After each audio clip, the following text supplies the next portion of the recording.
La ciudad de Ironbridge no conocía el silencio, ni siquiera bajo el peso amortiguador de la nieve de diciembre.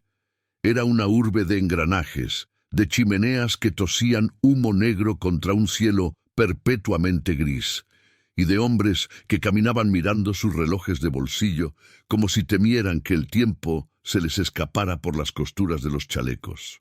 En Ironbridge, el invierno no llegaba como un invitado elegante vestido de blanco, sino como un capataz cruel que congelaba el lodo en los adoquines y convertía el aliento de los pobres en una neblina efímera, la única prueba visible de que aún poseían calor en sus cuerpos. En la esquina de la calle de los Tejedores, donde el viento del norte solía arremolinarse con una violencia particular, atrapado entre la inmensidad de la fábrica textil y la pared trasera de una panadería que rara vez regalaba sus sobras, había una mancha que la ciudad había decidido ignorar. No era un montón de basura, aunque a ojos de los transeúntes apresurados pudiera parecerlo por los harapos superpuestos que formaban su silueta. Era el Ara. El Ara tenía 10 años, o quizás 12. El hambre tiene la curiosa cualidad de detener el crecimiento de los huesos mientras envejece prematuramente la mirada. Sus ojos, grandes y de un color indefinido entre la avellana y el ámbar, brillaban con una fiebre que no era del todo enfermedad, sino una especie de combustión interna, como si una vela estuviera ardiendo demasiado rápido dentro de una linterna de papel muy frágil. A diferencia de los otros mendigos de Ironbridge, el ciego que vendía cordones en el mercado, o la viuda que exhibía su muñón de guerra para arrancar monedas de culpa, el Ara no pedía. Sus manos, rojas y agrietadas por el frío, nunca se extendían con la palma hacia arriba. Permanecían juntas, entrelazadas bajo el chal raído que alguna vez fue azul, apretadas contra su pecho para contener algo que pugnaba por salir. El Ara cantaba, pero no cantaba para la gente. No cantaba para los caballeros de sombreros de copa alta que salían del banco, ni para las damas envueltas en pieles que cruzaban la calle levantando sus faldas para no tocar el fango. El Ara cantaba para la pared. Más específicamente, cantaba para un pequeño rectángulo de papel pegado a la altura de sus ojos en el ladrillo sucio. Era una estampa barata, una cromolitografía rescatada de la basura de una imprenta meses atrás. La lluvia y el hollín habían desdibujado los bordes y desteñido los colores, pero la imagen central permanecía milagrosamente intacta. Un niño Jesús, en un pesebre de paja dorada, con los brazos abiertos y una sonrisa que parecía ignorar el frío del mundo. El Ara lo había pegado allí con engrudo hecho de harina y agua, y lo había protegido con un marco improvisado de ramitas de pino seco que había encontrado caídas tras el paso de un carruaje de abetos navideños. «Duerme, no llores», cantaba el Ara, y su voz era una anomalía física en aquella calle ruidosa. No era la voz ronca de una niña de la calle, era un sonido líquido, puro, una hebra de oro fundido que se elevaba en espiral sobre el estruendo de los carros y los gritos de los vendedores de periódicos. Tenía la claridad de una campana de cristal y la calidez de una chimenea encendida. Cuando el Ara abría la boca, el aire gélido a su alrededor parecía vibrar, y por un instante la suciedad de Ironbridge retrocedía, avergonzada ante tanta belleza. Que los ángeles te guardan, y la nieve es tu manto, y mi voz es tu abrigo. A 3 metros de distancia, sentado sobre sus patas traseras con la solemnidad de un crítico de ópera, estaba su único público fiel. Un perro callejero, un mestizo de pelaje áspero y una oreja mordida, al que el Ara llamaba simplemente Señor.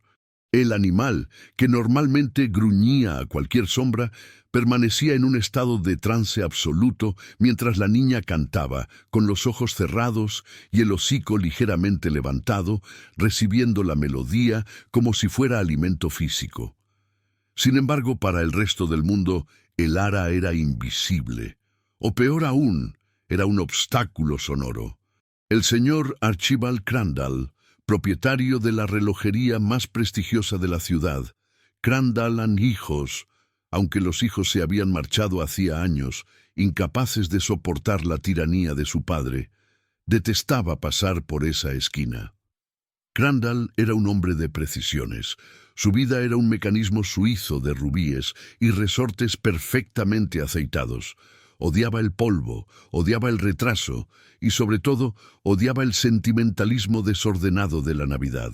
Para él, diciembre era un mes de ineficiencia fiscal, donde la gente gastaba dinero que no tenía en objetos que no necesitaba para impresionar a parientes que no soportaba.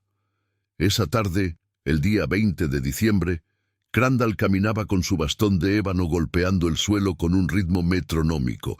Tic-toc, tic-toc.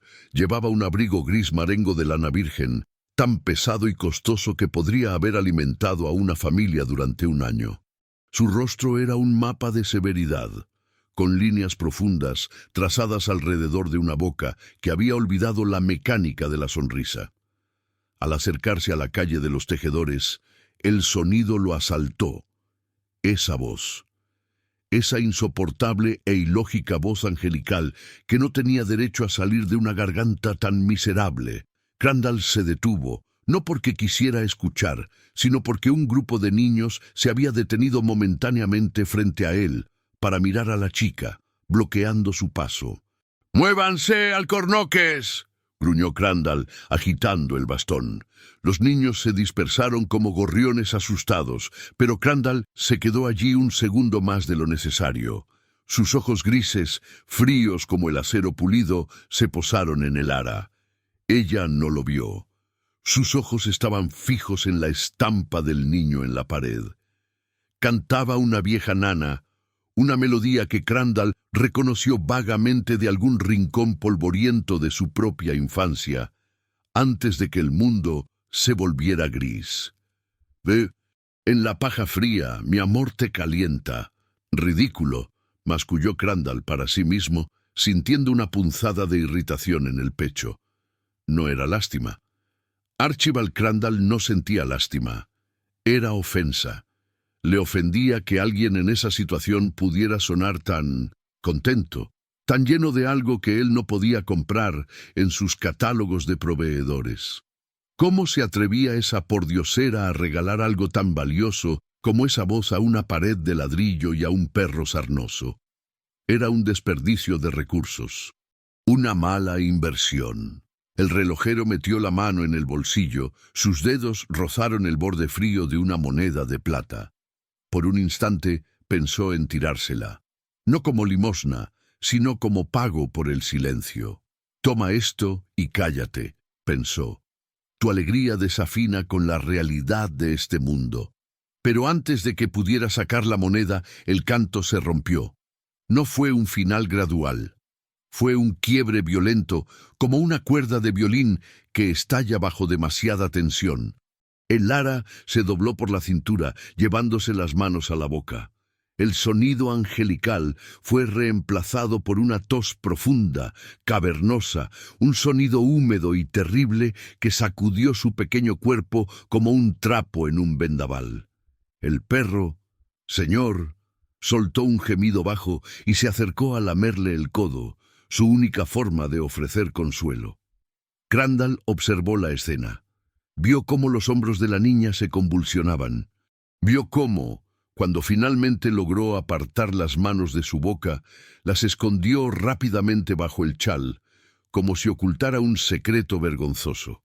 Pero Crandall tenía vista de relojero, acostumbrado a ver los defectos microscópicos en los engranajes más pequeños. Vio la mancha oscura en la palma de la mano de la niña, carmesí sobre piel gris. Tisis, diagnosticó fríamente en su mente, la enfermedad de los pobres, la sentencia de los barrios bajos. La lógica dictaba que debía seguir caminando. No era su problema. El mundo estaba lleno de engranajes rotos. Uno no se detiene a llorar por cada uno de ellos, simplemente los reemplaza. Y sin embargo, sus pies, calzados en cuero italiano, permanecieron clavados en la nieve sucia un momento más. El ara se enderezó lentamente. Estaba pálida, translúcida casi, y respiraba con dificultad, con un silbido agudo en el pecho que sonaba como un fuelle roto. Se limpió la boca con el reverso de la manga y miró no a la gente ni a Crandall, sino a la estampa en la pared, con una ternura que hizo que el estómago de Crandall se contrajera de una forma extraña. La niña acarició la mejilla de papel del niño Jesús con un dedo tembloroso. «Perdona, pequeño», susurró el ara, su voz ahora un hilo ronco, irreconocible comparada con la gloria de hacía unos segundos. «El frío se me ha metido dentro. Es un invitado grosero, ¿verdad? No sabe quedarse callado mientras cantamos». El perro apoyó la cabeza en su rodilla. El ara le rascó detrás de la oreja mordida. «No te preocupes, señor», le dijo al perro, aunque sus ojos seguían en la estampa. «Solo necesito descansar la garganta. Faltan 4 días para tu cumpleaños», dijo, volviendo a mirar al niño de papel. «Tengo que guardar la voz. Tengo una canción especial para la Nochebuena, la mejor de todas. El Gloria de los Olvidados. Mamá decía que esa canción podía despertar a las estatuas». Sonrió, y en esa sonrisa había una tragedia que ni siquiera el cínico Crandall pudo ignorar. Era la sonrisa de alguien que hace una promesa que sabe que le costará la vida cumplir. «La cantaré para ti a medianoche cuando nazcas», prometió el ara al muro. «Aunque sea lo último que haga, tienes que tener música. Un rey no puede nacer en silencio». Crandall resopló, un sonido de desdén que en realidad enmascaraba una incomodidad profunda. «Estúpida niña», pensó mientras reanudaba su marcha, golpeando el suelo con más fuerza de la necesaria, guardando tesoros para fantasmas de papel mientras se muere de frío. Se alejó rápidamente, perdiéndose entre la multitud de abrigos oscuros, desesperado por volver al santuario de su tienda, donde el único sonido era el tic-tac predecible de 1000 relojes que no sentían dolor, ni frío, ni esperanza, donde el tiempo se podía controlar, dar cuerda y detener a voluntad. Pero atrás, en la esquina, el ara se acomodó mejor contra el ladrillo tibio de la chimenea de la panadería. El ataque de tos había pasado, pero le había dejado un sabor metálico en la boca y un cansancio plomizo en los huesos. Sabía lo que significaba la sangre. Había visto a su madre toser lo mismo el invierno pasado, antes de quedarse dormida para siempre bajo el puente del canal. El ara cerró los ojos un momento. El mundo se volvió un remolino de luces y sombras detrás de sus párpados. Sentía que su cuerpo era una casa vieja cuyas ventanas se estaban cerrando una a una ante la tormenta que se avecinaba. Pero en el centro de esa casa, en la habitación principal de su alma, el fuego de la música seguía ardiendo. 4 días, susurró, abrazándose a sí misma para conservar el poco calor que le quedaba. Solo tengo que aguantar 4 días más. El viento sopló con fuerza, arrancando un cartel publicitario calle abajo y levantando remolinos de nieve sucia. El ara no se movió. Parecía una pequeña estatua de hielo y trapos, guardiana de un santuario de papel. En la pared, la estampa del niño Jesús empezaba a despegarse por una esquina debido a la humedad. El ara extendió la mano y, con infinita paciencia, volvió a presionar el papel contra el ladrillo, alisándolo hasta que quedó perfecto. «No tengas miedo», le dijo al papel. «No dejaré que te caigas. Y no dejaré que pases frío en silencio». La niña cerró los ojos, reservando sus fuerzas, convirtiéndose en una parte más de la arquitectura de la ciudad. Invisible para todos, excepto para el perro que vigilaba sus sueños y para la muerte que, paciente y silenciosa como la nieve, había comenzado a sentarse a su lado, esperando el final de la canción.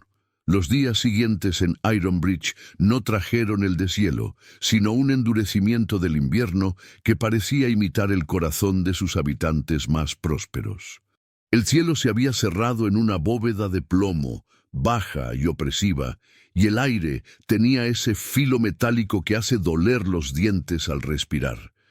En el interior de la relojería Crandall & Hijos, el tiempo se medía en latón y acero. Había 300 relojes en la sala principal, de péndulo, de caja alta, de bolsillo, de marina. Todos hacían tic-tac en una cacofonía perfectamente sincronizada que, para cualquier otro, habría sido una tortura china, pero que para Archibald Crandall era la única música aceptable, la música del orden. Sin embargo, desde la tarde del día 20, una nota discordante se había infiltrado en su santuario. Crandall estaba sentado en su banco de trabajo, con la lupa de joyero incrustada en la cuenca del ojo derecho, intentando reparar el mecanismo de repetición de un reloj Breguet perteneciente al alcalde. Sus manos, habitualmente firmes como pinzas quirúrgicas, temblaban imperceptiblemente. Cada vez que el silencio se asentaba entre los tic-tacs, su mente, traicionera, reproducía aquel sonido de la calle. Esa voz. No era solo que la niña cantara bien, era la razón por la que cantaba lo que le perturbaba. «Para una pared», murmuró Crandall, dejando las pinzas con brusquedad sobre el fieltro verde. «Canta para una pared y un perro sarnoso. Es demencia, pura ineficiencia». Intentó convencerse de que su irritación era racional, pero en el fondo sabía que era envidia. No envidia de la pobreza, por supuesto, sino envidia de la capacidad.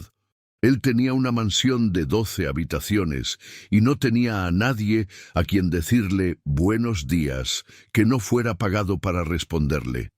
Esa niña no tenía zapatos, pero tenía una devoción tan ardiente que calentaba el aire a su alrededor. El día 22, una avería en el eje de su carruaje obligó a Crandall a caminar de nuevo por la calle de los Tejedores al anochecer. Podría haber tomado un desvío por la Avenida Real, más larga pero limpia de mendigos. No lo hizo. Sus pies, calzados en cuero de becerro, lo llevaron inexorablemente hacia la esquina de la panadería, como si la acera tuviera una inclinación invisible hacia ese punto. La encontró allí, en la misma posición, aunque ahora parecía más pequeña. La nieve se había acumulado alrededor de sus piernas cubiertas de harapos, fusionándola con el paisaje urbano. El perro, señor, estaba enroscado sobre sus pies, actuando como una estufa viva. El ara cantaba, pero la voz había cambiado.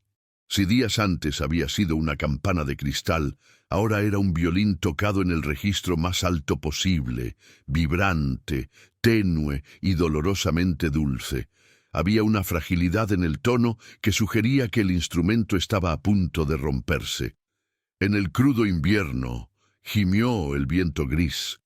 Cantaba con los ojos cerrados, la cabeza apoyada contra el ladrillo. Crandall se detuvo en la sombra de un farol de gas que siseaba intermitentemente. Observó. Vio cómo la gente pasaba de largo, acelerando el paso, no por indiferencia, sino por miedo. Había algo sobrenatural en esa escena. La niña estaba claramente consumiéndose. Su piel tenía la traslucidez de la porcelana fina puesta al sol.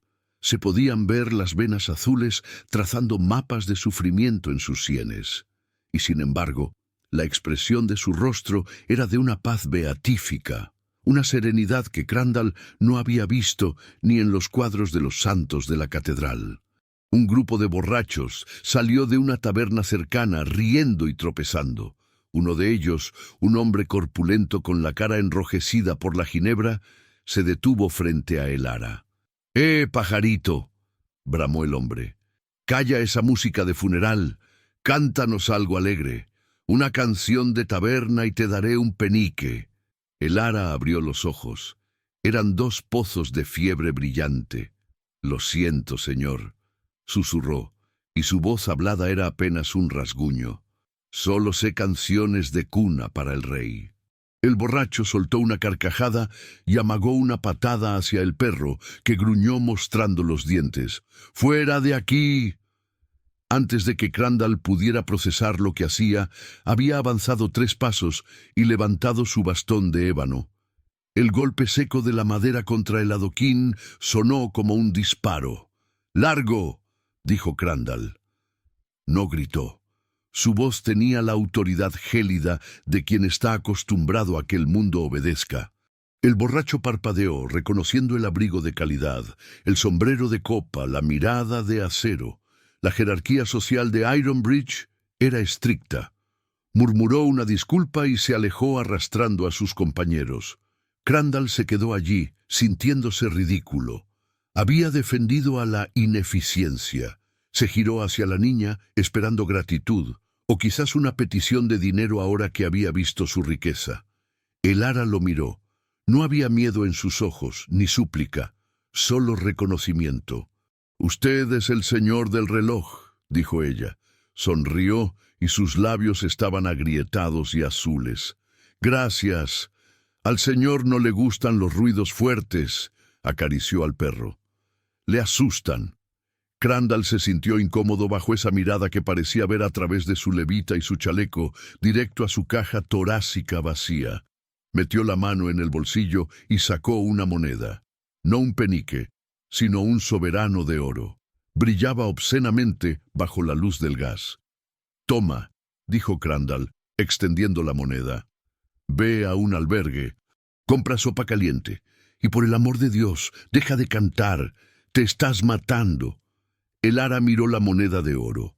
Podría haber comprado carbón para un mes. Podría haber comprado medicinas. Pero no movió las manos de debajo de su chal. «Es muy bonita», dijo con sinceridad como si admirara una flor. «Pero no puedo irme». «¿Eres tonta, niña?», espetó Crandall, la frustración burbujeando. «Te estoy dando una fortuna. Vete a casa». «Estoy en casa», respondió ella suavemente, señalando con la barbilla la estampa del niño Jesús en la pared. «Él está aquí. Si me voy, se quedará solo. Y la Nochebuena es pasado mañana». «Es un papel», estalló Crandall. «Es un trozo de papel sucio en una pared sucia. No siente frío, no siente soledad. Tú eres la que se congela». El ara negó con la cabeza lentamente, con la paciencia de una madre, explicando algo obvio a un niño lento. «Usted lo ve de papel, señor. Pero eso es porque usted mira con los ojos de afuera». Tosió, un sonido seco y doloroso. «Mi mamá me dijo una vez que lo que amamos se vuelve real. Si le canto con suficiente amor, él me escucha. Y si me escucha, no es de papel». Crandall se quedó paralizado. Una memoria, afilada como una aguja, le pinchó el cerebro. Recordó a su propia esposa, muerta hacía 30 años, sentada al piano. Ella le había dicho algo similar una vez, cuando él se quejaba de que ella tocaba para nadie en una habitación vacía. «La música no es para quien la oye, Archibald, es para quien la siente». Había olvidado esa frase. Había olvidado su voz. Hasta ahora. La niña cerró los ojos de nuevo, ignorando la moneda de oro que Crandall aún sostenía en el aire como un tonto. «Tengo que practicar», susurró. «La canción de Nochebuena es difícil. El Gloria de los Olvidados. Tiene notas muy altas. Tengo miedo de no llegar». «¿Por qué?», preguntó Crandall, su voz bajando de tono.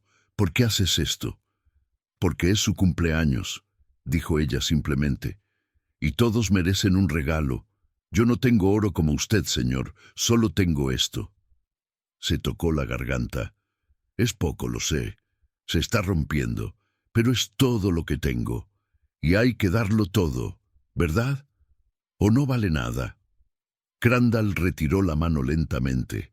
El oro le pesaba en el bolsillo como una piedra.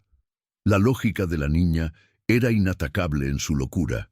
Ella estaba ofreciendo su vida, aliento por aliento, nota por nota, como un regalo a una idea. Él, Con todas sus posesiones, no había dado nada todo en décadas. «¿Va a helar esta noche?», dijo Crandall con voz ronca. «Lo sé», respondió ella, empezando a tararear. «Pero la canción calienta». Crandall se dio la vuelta y se marchó. No miró atrás. Caminó deprisa, huyendo de la melodía que empezaba a elevarse de nuevo a sus espaldas. Pero esta vez, el tic-tac de su reloj de bolsillo no pudo ahogar la verdad que la niña le había clavado en el pecho.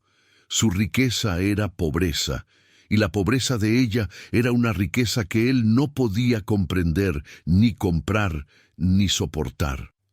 El 24 de diciembre amaneció sobre Ironbridge no con luz, sino con una claridad grisácea y hostil. La ciudad se había transformado. Las fábricas cerraron temprano, silenciando sus máquinas, y un silencio expectante cayó sobre las calles. Era la víspera de Navidad. Para la alta sociedad de Ironbridge, la noche se centraba en la Catedral de San Judas. Era un edificio gótico imponente, una montaña de piedra labrada con gárgolas que escupían carámbanos de hielo. Sus vidrieras brillaban desde dentro, iluminadas por 1000 cirios, contando historias de milagros antiguos a quienes podían pagar el diezmo para entrar. Las puertas de roble macizo, reforzadas con hierro, estaban cerradas para mantener el calor dentro y a la chusma fuera hasta la misa del gallo. En su mansión, Archibald Crandall estaba sentado a la cabecera de una mesa de caoba lo suficientemente larga para sentar a 20 comensales. Estaba puesta para uno. El servicio era de plata, la porcelana de Limoges. El ganso asado humeaba, dorado y perfecto, y el silencio era absoluto. Crandall cortó un trozo de carne. El sonido del cuchillo contra el plato resonó como un grito en la habitación vacía. Se llevó el tenedor a la boca, masticó y tragó. La comida no tenía sabor. Sabía a ceniza. Sabía a polvo de reloj. Miró el reloj de pie en la esquina, las 11:30. «Maldita sea», susurró. Tiró la servilleta sobre el plato intacto. Se levantó derribando la silla y gritó llamando a su mayordomo. «¡Mi abrigo, el grueso!». «Pero señor, está nevando copiosamente», empezó el sirviente. «He dicho mi abrigo». 10 minutos después, Crandall estaba en la calle. La tormenta de nieve era feroz. Un remolino blanco que borraba los contornos del mundo, convirtiendo a Ironbridge en un fantasma de sí misma. Caminó luchando contra el viento, con la cabeza baja, guiado no por la vista, sino por una brújula interna que apuntaba magnéticamente hacia la calle de los tejedores. Necesitaba oírlo. Necesitaba saber si ella había llegado a las notas altas. Necesitaba saber si la locura había vencido al frío. Al acercarse a la esquina de la panadería, el corazón le dio un vuelco. Silencio. No el silencio de la paz, sino el silencio del vacío. El silencio de un reloj que se ha parado para siempre. Aceleró el paso, resbalando en el hielo, perdiendo la compostura, perdiendo el sombrero. «¡Niña!», llamó, y el viento se tragó su voz. Llegó a la esquina. Allí estaba. No estaba sentada. Había caído de lado, acurrucada en posición fetal sobre la nieve endurecida. El perro, señor, estaba echado sobre ella, cubriendo su pecho con su propio cuerpo, gimiendo bajito, un sonido continuo y desgarrador. La estampa del niño Jesús seguía en la pared, pero el viento había arrancado una parte del marco de ramitas. La nieve se acumulaba sobre los hombros de Elara, convirtiéndola en un pequeño montículo blanco. Crandall se dejó caer de rodillas. No le importó que sus pantalones de lana se empaparan en el fango helado. Apartó al perro con suavidad pero con firmeza. El animal no le mordió. Le miró con ojos humanos, llenos de desesperación. Crandall tocó la cara de la niña. Estaba fría. No fría como la nieve, sino fría como el mármol. Pero entonces sintió un aliento. Débil, errático, apenas una vibración de aire. «Niña, Elara», dijo Crandall. Era la primera vez que usaba su nombre. Lo había oído susurrar al perro días atrás. Los párpados de la niña aletearon. Se abrieron lentamente. Ya no había fiebre en ellos, solo una distancia inmensa. Estaba mirando algo que Crandall no podía ver. «Señor reloj», susurró ella. No salió voz, solo la forma de las palabras en sus labios azules. Llegó tarde. «No hables», ordenó Crandall, quitándose el abrigo pesado y envolviéndola con torpeza. «Vamos. Te llevaré a mi casa. Tengo fuego. Tengo médicos». Intentó levantarla, pero ella pesaba tan poco que le asustó. Era como levantar un pájaro caído. Sin embargo, ella se resistió. Sacó una mano de debajo del abrigo, una garra pequeña y helada, y agarró la solapa de la chaqueta de Crandall con una fuerza sorprendente. «No», dijo ella. El esfuerzo le hizo cerrar los ojos de dolor. «No puedo irme. Es la hora. Las campanas». A lo lejos, amortiguadas por la nieve, las campanas de la catedral de San Judas empezaron a dar las 12. «Dong, dong», sonaban lejanas, impersonales, metálicas. «Ya es Navidad», murmuró Elara. Una lágrima se deslizó por su sien y se congeló antes de llegar a la oreja. «Y no le he cantado. Le prometí. El Gloria». Intentó incorporarse. Su pecho se agitó espasmódicamente. Abrió la boca para cantar, pero solo salió un silbido roto, un sonido de aire escapando de un fuelle perforado. Sus cuerdas vocales, abusadas por el frío y la enfermedad, habían colapsado. El instrumento se había roto. La desesperación en el rostro de la niña fue absoluta. No era miedo a morir.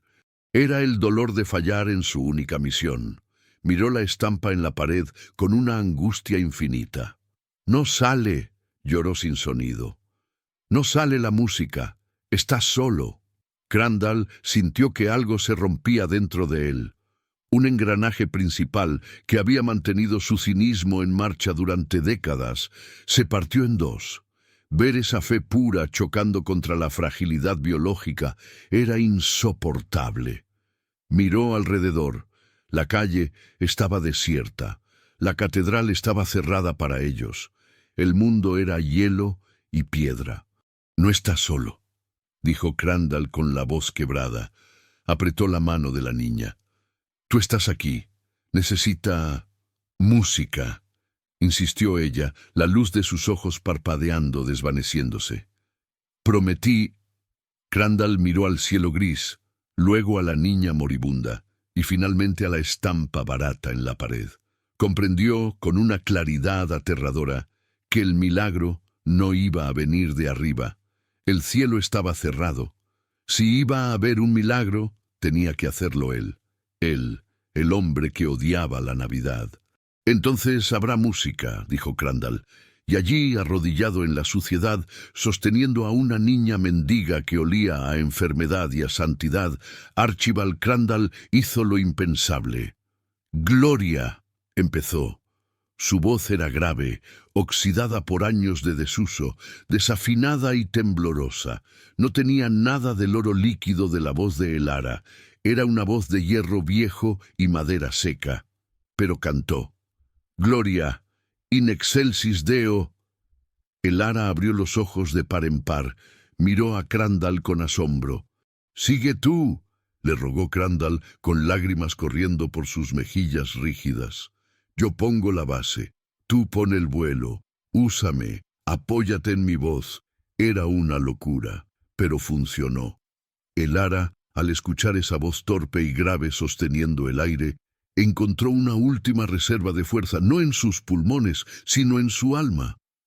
Sonrió y abrió la boca una vez más. Esta vez no luchó contra el silencio sola. La voz de Crandall, fea y humana, hizo de escalera, y la voz de Elara trepó por ella. Salió una nota. Una sola nota, perfecta, purísima, que se elevó sobre el ronco barítono del relojero. No fue un sonido fuerte, pero tuvo la cualidad de atravesar el viento. El perro aulló suavemente, armonizando. En esa esquina olvidada, bajo la nieve que caía implacable, se formó el coro más extraño que Ironbridge hubiera visto jamás. Un millonario arruinado emocionalmente, un perro callejero y una niña que estaba con un pie en la tierra y otro en el cielo, cantando a un pedazo de papel en una pared de ladrillo. Y por un momento, la catedral de piedra pareció insignificante comparada con la catedral invisible que se levantó en la acera. La física del sonido dicta que una onda se debilita a medida que se aleja de su fuente. Sin embargo, lo que ocurrió en la esquina de la calle de los Tejedores desafió las leyes de la acústica y entró en el terreno de la teología. El ara se apoyó en el pecho ancho y cubierto de lana del señor Crandall.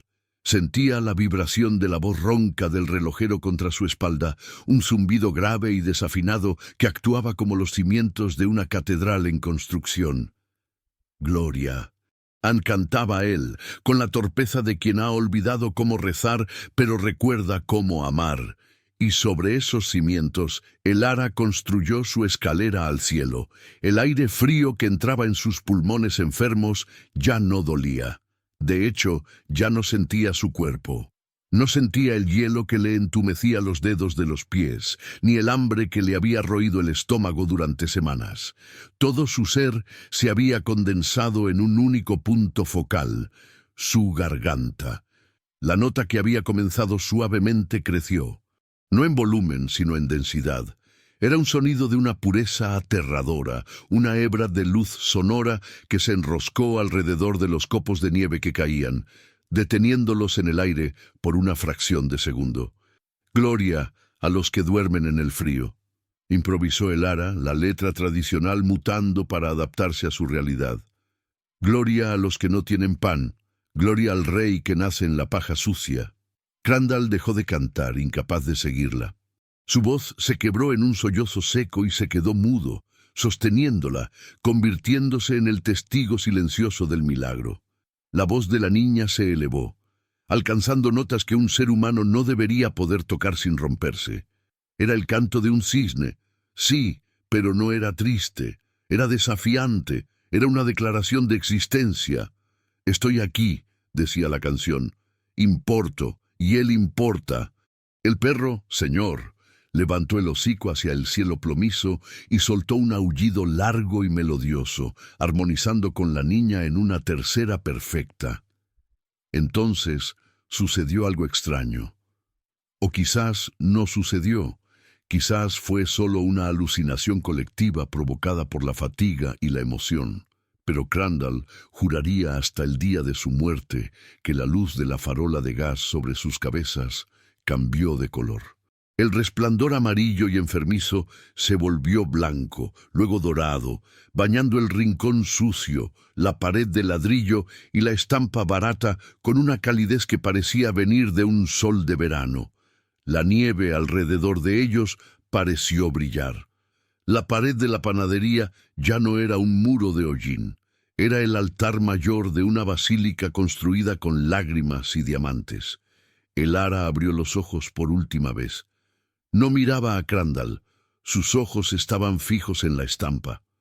«Mira», susurró, interrumpiendo su canto. «Mira, señor reloj». Crandall miró. La humedad y el viento habían hecho que la tinta barata de la cromolitografía se corriera, pero para los ojos de la niña, y por un instante contagioso para los de Crandall, la imagen parecía moverse. El niño de papel ya no estaba estático. Parecía respirar, parecía extender los brazos no hacia el mundo abstracto, sino específicamente hacia ella. «Está caliente», dijo el ara, con una voz llena de asombro infantil. «Ya no tiene frío, lo he abrigado». Una sonrisa de satisfacción absoluta iluminó su rostro demacrado, borrando años de sufrimiento, hambre y soledad. Era la sonrisa de un artesano que acaba de terminar su obra maestra y sabe que es perfecta. «Aleluya», exhaló. No fue cantado, fue respirado.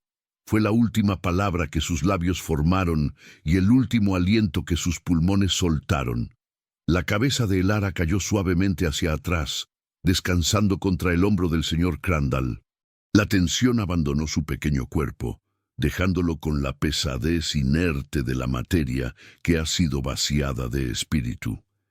El silencio regresó a la calle de los tejedores, pero ya no era el silencio vacío de antes. Era un silencio denso, resonante, como el que queda después de que una gran campana ha dejado de tañer, pero el aire sigue vibrando con su memoria. El perro dejó de aullar.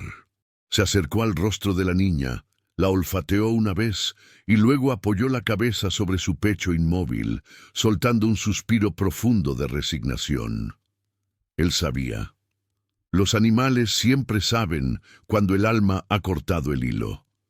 Crandall se quedó allí, arrodillado en la nieve. No se movió. No lloró inmediatamente. Estaba demasiado asombrado por la magnitud de lo que acababa de presenciar. Se quitó el guante de cuero y puso su mano sobre la frente de la niña. Aún estaba tibia, reteniendo el eco del fuego que había ardido dentro de ella. «Feliz Navidad, Elara», susurró Crandall. Su voz sonaba extraña en sus propios oídos, despojada de toda su antigua armadura de cinismo. En ese momento, las grandes puertas de roble de la Catedral de San Judas, a 200 metros de distancia, se abrieron de par en par. La misa del gallo había terminado. El sonido del órgano tubular y el coro profesional, perfectamente afinado y magníficamente pagado, se derramó hacia la calle, seguido por la multitud de feligreses bien vestidos. Salían envueltos en pieles y terciopelos, con las caras sonrosadas por el calor del templo, intercambiando felicitaciones corteses. Crandall levantó la vista y los vio. Vio al alcalde, al banquero, a sus propios clientes. Vio la riqueza de Ironbridge. Y por primera vez en su vida sintió una lástima profunda y devastadora por ellos. Eran tan pobres.